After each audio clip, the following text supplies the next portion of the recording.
નમસ્કાર મિત્રો, જે લોકોનું સપનું છે ખાખી પહેરવાનું અને આ સપના પાછળ જે લોકો સખત મહેનત કરે છે, પોલીસ બનીને જે લોકોને સમાજ સેવા કરવી છે અને સમાજને એક વેત ઉપર લઈ જવો છે, તો એ લોકોને પોલીસ બનવા માટેનો જે અભ્યાસક્રમ છે એ આવી ગયો છે, લોકરક્ષક કેડરનો અભ્યાસ. હવે આ અભ્યાસક્રમની અંદર આપણે વાત કરીએ તો પેપર 1ની અંદર પાર્ટ એ અને પાર્ટ 2 એમ બે વિભાગમાં અભ્યાસક્રમને વહેંચવામાં આવ્યો છે. આ પરીક્ષા કુલ 200 માર્ક્સની રહેશે અને MCQ ટેસ્ટ વાઇઝ જ આ પ્રશ્નપત્ર હોય છે. તો વાત કરીએ આની અભ્યાસક્રમની, તો પાર્ટ એની વાત કરીએ તો આની અંદર રિઝનિંગ એન્ડ ડેટા ઇન્ટરપ્રિટેશન છે એ કુલ 30 માર્ક્સનું પૂછાશે. ત્યારબાદ ક્વોન્ટિટેટિવ એપ્ટિટ્યૂડ છે એ 30 માર્ક્સનું પૂછાશે અને કમ્પ્રિહેન્શન ઇન ગુજરાતી લેંગ્વેજ એટલે કે ફકરા આધારિત પ્રશ્નો છે એ 20 માર્ક્સના આવશે. એટલે આ રીતે વાત કરીએ તો પાર્ટ એ એની અંદર કુલ 80 માર્ક્સનું આ રીતે પૂછાશે. ત્યારબાદ પાર્ટ બી છે એની વાત કરીએ તો પાર્ટ બીની અંદર ઘણો વિશાળ અને વિસ્તૃત સિલેબસ છે. અને સૌ પ્રથમ છે એમાં ભારતનું બંધારણ આવે છે. ભારતનું બંધારણ છે કુલ 30 માર્ક્સનું પૂછાશે. એની અંદર ભારતીય બંધારણની અંદર ભારતના બંધારણનો ઉદ્ભવ અને વિકાસ, તેની લાક્ષણિકતાઓ, ત્યારબાદ આમુખ, મૂળભૂત અધિકારો તથા ફરજો, રાજનીતિના માર્ગદર્શક સિદ્ધાંતો, બંધારણની જોગવાઈઓ, બંધારણીય સુધારાની પ્રક્રિયાઓ અને આ ઉપરાંત ઘણી બધી બાબતો છે એનો સમાવેશ કરવામાં આવ્યો છે. ત્યારબાદ આપણે આગળ વાત કરીએ તો સંઘ અને કાર્યો, જવાબદારી, સંસદીય વ્યવસ્થાઓ, રાજ્ય વિધાનમંડળ, તેનું માળખું, કાર્યો, સત્તા, વિશેષાધિકારો, રાષ્ટ્રપતિ અને રાજ્યપાલની ભૂમિકાઓ, ન્યાયપાલિકા, કાર્યપાલિકા વગેરે બાબતોનો સમાવેશ કરવામાં આવ્યો છે. આગળ વાત કરીએ તો આ બંધારણના જ અંદર સમવાય તંત્ર, કેન્દ્ર અને રાજ્ય સંબંધો, બંધારણીય સંસ્થાઓ જેમાં વૈધાનિક સંસ્થાઓ, નિયમનકારી અને અર્ધન્યાયિક સંસ્થાઓનો સમાવેશ થાય છે. અને છેલ્લે જે મહત્વનો ટોપિક છે એ પંચાયતી રાજ તથા સ્થાનિક સ્વરાજ્યની સંસ્થાઓ. તો એટલું કરો એટલે 30 માર્ક્સનું બંધારણ છે આની અંદર કવર થઈ જશે. ત્યારબાદ આગળ આપણે વાત કરીએ તો બીજો જે મહત્વનો મુદ્દો છે current affairs, science and technology અને જનરલ નોલેજ.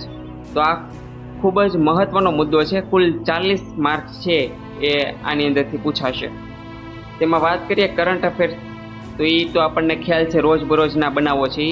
અને વિજ્ઞાન ટેકનોલોજીની અંદર કઈ કઈ બાબતોનો સમાવેશ થશે, એની અંદર કઈ કઈ ટોપિક કરવાથી સારા એવા માર્ક્સ કવર કરી શકાય તે અહીં ડિટેલમાં આપેલું છે, જેની ક્રમશ સમજૂતી આપણે મેળવી લઈએ.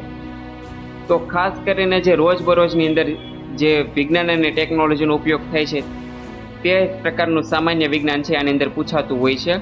વ્યવહારિક વિજ્ઞાન પૂછાતું હોય છે. તેમાં ખાદ્ય સામગ્રીના પ્રાપ્તિ સ્થાન, આહારના ઘટકો, પાક અને ઉત્પાદન અને વ્યવસ્થાપન, અન્ન સ્ત્રોતોમાં સુધારણા વગેરે બાબતો છે એ વગેરે ટોપિકમાંથી વિજ્ઞાનના પ્રશ્નો પૂછાવાના છે.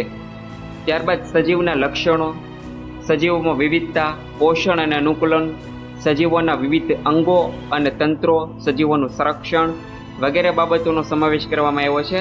આપણી આસપાસ થતા ફેરફારો, ભૌતિક અને રાસાયણિક ફેરફારો, અંતર, ગતિ, બળ, દબાણ, ઘર્ષણ, ગુરુત્વાકર્ષણ, કાર્ય અને ઉર્જા વગેરે બાબતોનો સમાવેશ થાય છે. વગેરે ટોપિક કરવાના થશે. વિદ્યુત અને પરિપથ, વિદ્યુત પ્રવાહ અને તેની અસરો, કુદરતી અને કૃત્રિમ રેસા, કાપડ અને પ્લાસ્ટિક, એસિડ, બેઝ અને ક્ષાર વગેરે ટોપિક છે એનો સમાવેશ અભ્યાસક્રમની અંદર કરવામાં આવેલો છે.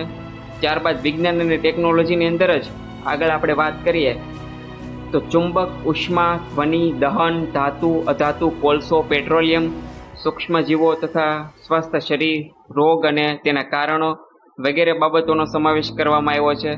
ત્યારબાદ હવા અને તેનું બંધારણ, પવન, વાવાઝોડું, ચક્રવાત, આબોહવા, હવાનું પ્રદૂષણ વગેરે બાબતોનો સમાવેશ આની અંદર થયેલો જોવા મળે છે.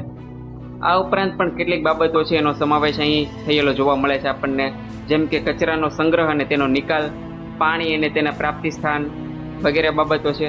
ભૂમિ, જંગલ, તેનું મહત્વ, ઉર્જાના વિવિધ સ્ત્રોત, તારાઓ, સૂર્યમંડળ, પર્યાવરણ અને તેની જાળવણી, પ્રદૂષણ નિયંત્રણ કઈ રીતે કરવું તે વગેરે ટોપિક છે એનો સમાવેશ વિજ્ઞાન અને ટેકનોલોજીની બાબતમાં કરવામાં આવેલો છે. ત્યારબાદ આપણે મહત્વની વાત કરીએ તો સામાન્ય જ્ઞાન, એની અંદર ઇતિહાસ, સાંસ્કૃતિક વારસો અને ગુજરાત તથા ભારતની ભૂગોળ છે એ પૂછાશે અને આનો ગુણભાર રહેશે 50 માર્ક્સનો. એટલે સૌથી વધારે માર્ક્સ છે એ આ ટોપિકમાંથી કવર થશે. હવે આની અંદર 3 ટોપિકની સમાવેશ કરવામાં આવશે, તો ઇતિહાસ, સાંસ્કૃતિક વારસો, ગુજરાત તથા ભારતની ભૂગોળ. તો આ 3 ટોપિક છે એ વ્યવસ્થિત રીતે કરી લેવામાં આવે તો એક્ઝામ છે આરામથી ક્લિયર થઈ શકે એમ છે. ઇતિહાસની વાત કરીએ તો ઇતિહાસની અંદર પ્રાચીન ઇતિહાસમાં સિંધુ ખીણની સભ્યતા, વૈદિક યુગ, જૈન અને બૌદ્ધ ધર્મ આ ખૂબ જ મહત્વના ટોપિક છે. ગણરાજ્યો તથા પ્રથમ મગધ સામ્રાજ્ય, મધ્ય એશિયા સાથેનો સંપર્ક અને તેના પરિણામો.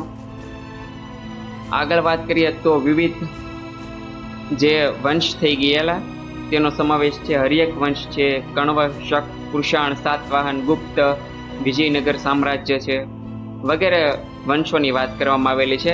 અને તેનું જે ખાસ કરીને તેના શાસકો છે, તેનું વહીવટતંત્ર, આર્થિક સામાજિક પરિસ્થિતિ, ધર્મ, સાહિત્ય અને કલાનો ટોપિક છે એ ખાસ કરી લેવો. આગળ આપણે વાત કરીએ તો આધુનિક ઇતિહાસમાંથી પણ કેટલાક પ્રશ્નો બનશે.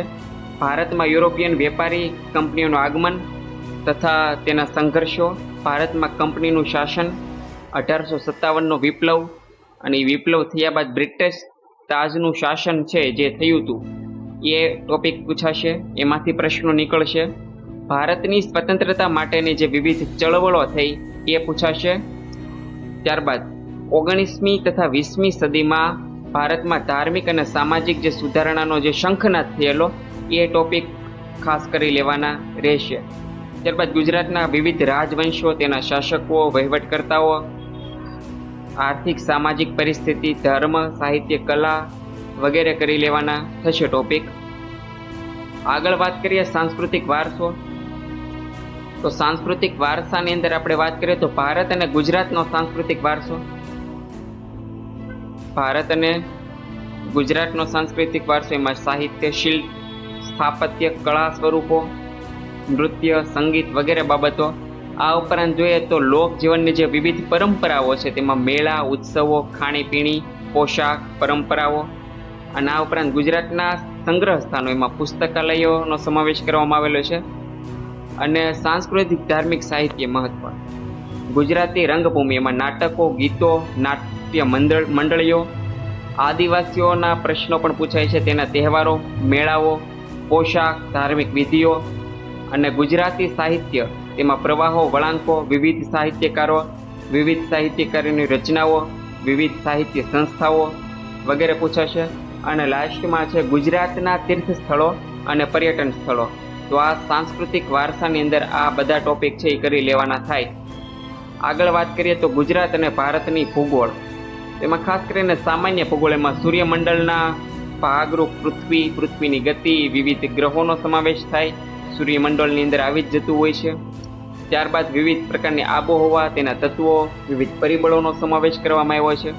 ત્યારબાદ જલીય આપત્તિઓ છે, જૈવિક લાક્ષણિકતાઓ, દરિયાઈ અને ખંડીય સંસાધનો, મહાસાગરો વગેરે ટોપિક છે ખૂબ મહત્વના સાબિત થાય એમ છે આવનારી પરીક્ષા માટે. ભૌતિક ભૂગોળની વાત કરીએ તો એમાં ખાસ કરીને ભૂસ્ખલન, ભૂકંપ, ચક્રવાત, પૂર વગેરે બાબતો, જમીનના મુખ્ય પ્રકારો, ખડકો અને ખનિજોનો સમાવેશ થાય છે, તો આ ખાસ કરી લેવા. ત્યારબાદ સામાજિક ભૂગોળના પ્રશ્નો પણ પૂછાતા હોય છે, એમાં વસ્તી ઘનતા, વસ્તી વૃદ્ધિ, સ્ત્રી પુરુષ પ્રમાણ આ ખાસ કરી લેવાનું થાય. અને આ ઉપરાંત કેટલીક જનજાતિઓ વિશે અને નૃજાતિ સમૂહ વિશે પણ પૂછાતું હોય છે. આર્થિક ભૂગોળની વાત કરીએ તો એમાં કૃષિ, ઉદ્યોગ, સેવાઓ વગેરેનો સમાવેશ થાય છે. ખનિજ, જંગલ, ઈંધણ, માનવ સંસાધનો, વર્તમાન પ્રવાહોના સંદર્ભમાં પણ ક્યારેક ભૂગોળ છે એ પૂછાતું હોય છે, તો આ ટોપિક છે ખાસ મહત્વના છે.